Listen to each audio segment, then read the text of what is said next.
Telangana housing board అండి.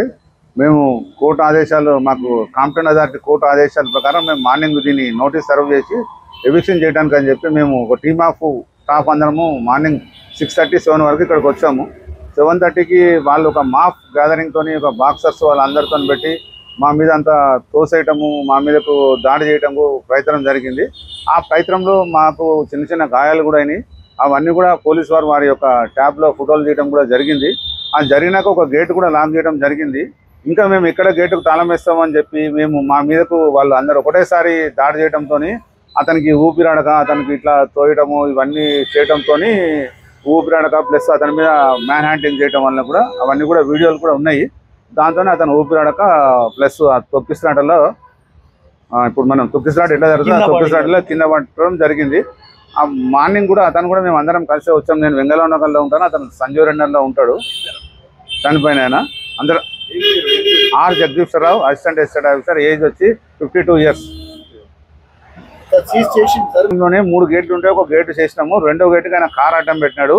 ఈ are Jagadeeswara Rao గారు మీరు కార్ తీయండి, మరి కార్ తీస్తే మా డ్యూటీ మేము చేసుకుంటాం, మీరు ఏదైనా ఉంటే లీగల్గా ప్రొసీడ్ కాండి, మాకు అడ్డం రావద్దని చెప్పినందుకు ఆయన మీద దాడి చేసే ప్రయత్నం చేసి ఆయనను వాళ్ళ తోయటం వల్ల ఇవన్నీ జరిగింది. ఆ లీజ్ హోల్డర్లు కూడా అక్కడే ఉన్నారు. అప్పటికి మేము చెప్తున్నాం ఇది మన ఇద్దరి మధ్యలో కాదు, మేము లీగల్గా చేస్తున్నాం, నువ్వు కూడా లీగల్గా మాట్లాడు, ఏదైనా ఉంటే కోర్టులో చూస్తూ మమ్మల్ని మాకు సహకరించని కూడా చెప్పాం.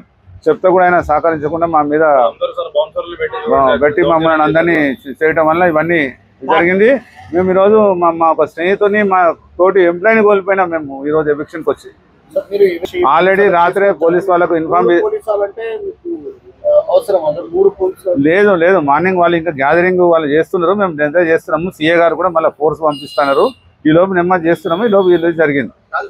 కానిస్టేబుల్ చేస్తున్నాం. ఒక గేట్ వేసి ఇంకో 2వ గేట్ దగ్గర వాళ్ళు వెహికల్స్ అడ్డం పెట్టారు. ఆ వెహికల్స్ అడ్డం పెట్టి మేము తీసే ప్రయత్నంలోనే ఈయన మెయిన్ యాక్టివ్ రోల్ తీసుకుని చేసే లోపాన్ని తోయటం జరిగింది. ఫంక్షనల్ అంటే ఇంకా మేము ఈ ఇన్సిడెంట్ జరిగినాక ఒక గ్యాప్ ఇస్తాం. మేము ఇప్పుడు మా కొలీగు ఒక అతను ప్రాణం కోల్పోయే స్టేజ్ వచ్చి హాస్పిటల్ తీసుకోవడం అంతా మెంటలీ డిజార్డర్ అయిపోయినా. మార్నింగ్ తర్వాత మమ్మల్ని 5 మంది మా ఫ్రెండ్ తీసుకొచ్చినాడు. నేను అక్కడే ఉన్నాను.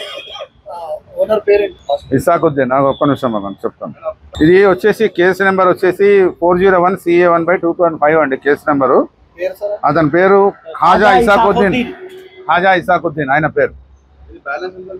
1,22,00,000 ఉందండి కోర్టు ఆర్డర్.